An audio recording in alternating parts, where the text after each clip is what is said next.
Hi friends, welcome to దేశీ సంగతులు. మీరందరూ ఎలా ఉన్నారు? నేనైతే చాలా చాలా బాగున్నాను. సో ఈరోజు నేను మన పాతకాలంలో పెద్దవాళ్ళు చేసేవాళ్ళు కదా, చాలా పురాతనంగా ఎక్కువగా చేసేవాళ్ళు గుమ్మడికాయ కూర. సో గుమ్మడికాయ దప్పడం అంటారు కదా, అది నేను చేశాను. ఇక్కడ యూఎస్లో మాకు గుమ్మడికాయలు చాలా బాగా దొరుకుతాయి. అసలు ఇక్కడ వీళ్ళు చాలా ఎక్కువ తింటారు. అంటే వాటితో స్నాక్స్, స్వీట్స్ ఇలా చాలా చేసుకుంటారు. అండ్ హ్యాలోవీన్కి కూడా గుమ్మడికాయలని డిఫరెంట్గా కార్వింగ్ చేసి బొమ్మల్లాగా కూడా పెట్టుకుంటారు. సో ఇక్కడ గుమ్మడికాయలు చాలా బాగా దొరుకుతాయి. సో రకరకాలు, అంటే మనము చెప్పలేనన్ని రకరకాలు దొరుకుతాయి. డిఫరెంట్ సైజెస్, పెద్ద సైజెస్లో కూడా దొరుకుతాయి మనకి.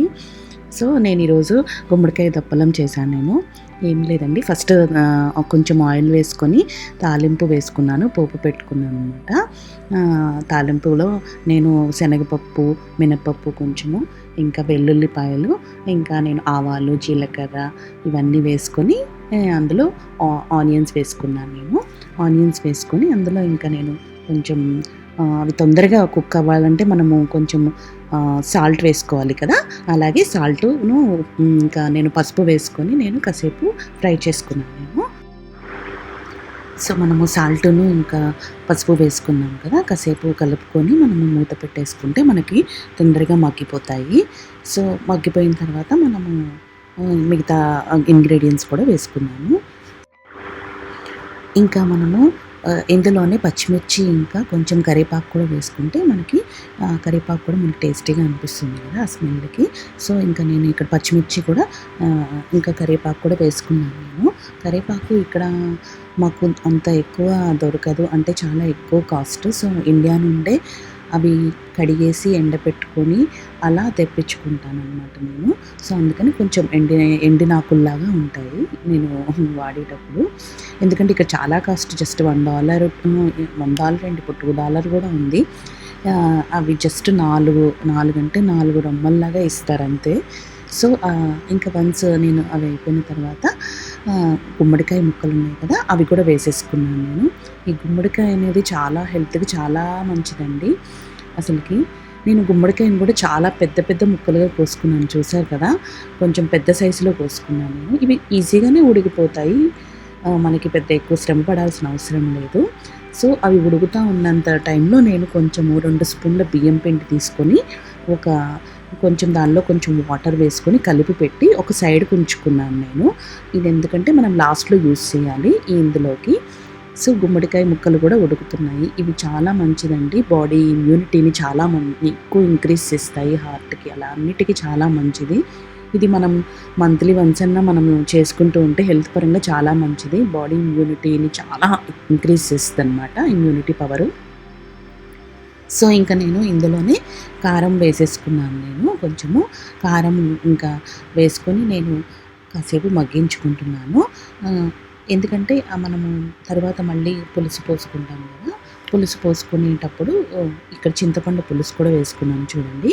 సో అందులోనే పులుసు వేసుకొని కొంచెం వాటర్ వేసుకొని అందులో ముక్కలన్నీ కూడా మనం ఉడికించుకోవాలి. ఎందుకంటే అవి మనము పైన తోలు ఏమీ తీయము మనము గుమ్మడికాయకి, అలాగే మనం కోసి కూరల్లో వాడుకుంటాము. సో ఇక్కడ అవన్నీ ముక్కలన్నీ మంచిగా ఉడికేంత వరకు మనము ఆ ముక్కల నిండేంత వరకు కొంచెం వాటర్ వేసుకొని ఆ పులుసులో ఉడికించుకోవాలన్నమాట. ఇంకా ఇక్కడ చూస్తున్నారు కదా, నేను కొంచెము స్వీట్నెస్ కోసము బెల్లం కూడా యాడ్ చేసుకున్నాను నేను. ఎందుకంటే ఆ బెల్లము వేస్తే ఆ పులుసులో, ఆ దప్పలంలో రుచి అనేది ఇంకా ఎక్కువగా ఎన్హాన్స్ అయింది, ఇంకా పెరిగిద్ది అనమాట. సో ఆ విధంగా కొంచెము నేను బెల్లం కూడా యాడ్ చేసుకున్నాను నేను. మీరు బెల్లం కొంచెం ఇష్టం లేదు అనిపిస్తే కనుక కొంచెం అవాయిడ్ చేసుకోండి. సో నాకు పులుసు కూడా మంచిగా దగ్గరకు వచ్చేసింది, చూసారు కదా దప్పలము. సో ఇందులో నేను ముక్కలు ఉడికినాయో లేదో మనం చెక్ చేసుకుంటూ ఉండాలి, ఎందుకంటే స్కిన్ కూడా ఉంటుంది కాబట్టి కొంచెం మనకి చెక్ చేసుకుంటే ఈజీగానే ఉడికిపోతాయి. జస్ట్ మనకు అలా నేను షార్ప్ ఉంది కదా, గరిటతో నేను కట్ చేసి చూస్తే నాకు ఈజీగా కట్ అయిపోయింది. ఇప్పుడు మనకి ఉడికిపోయింది కాబట్టి మనం ముందుగా బియ్యం పిండి కలిపి పెట్టుకున్నాం కదా, అది మనము ఇందులో యాడ్ చేసేసుకున్నాము. సో అది యాడ్ చేయడం మూలంగా ఆ పులుసు మనకి చాలా దగ్గరగా అయ్యి మనకి చిక్కబడిపోతుందనమాట. సో ఇది యాడ్ చేసుకొని మనం ఒక 2 నిమిషాలు అలా స్టవ్ మీదే ఉంచాలి మూత పెట్టుకొని. సో మనం కలిపిన బియ్యం పిండి ఇది వేసుకున్నాం కదా! సో అది మనము ఒకసారి మొత్తం కలిసేలాగా ఆ పులుసునంతటిని ఒకసారి మొత్తం ముక్కలన్నీ ఇదవ్వకుండా మంచిగా కలుపుకొని ఒకసారి మూత పెట్టుకొని ఇంకా 2 నిమిషాలు అలా ఉడికించుకోండి. ఇప్పుడు చూస్తున్నారు కదా ఎంత చిక్కగా అయిందో పులుసు. దప్పలము, దీన్నే దప్పలం అంటాము. సో ఎంత చిక్కగా అయిందో చూసారు కదా! ఇది మనము తినేటప్పుడు చాలా టేస్టీగా ఉంటుంది.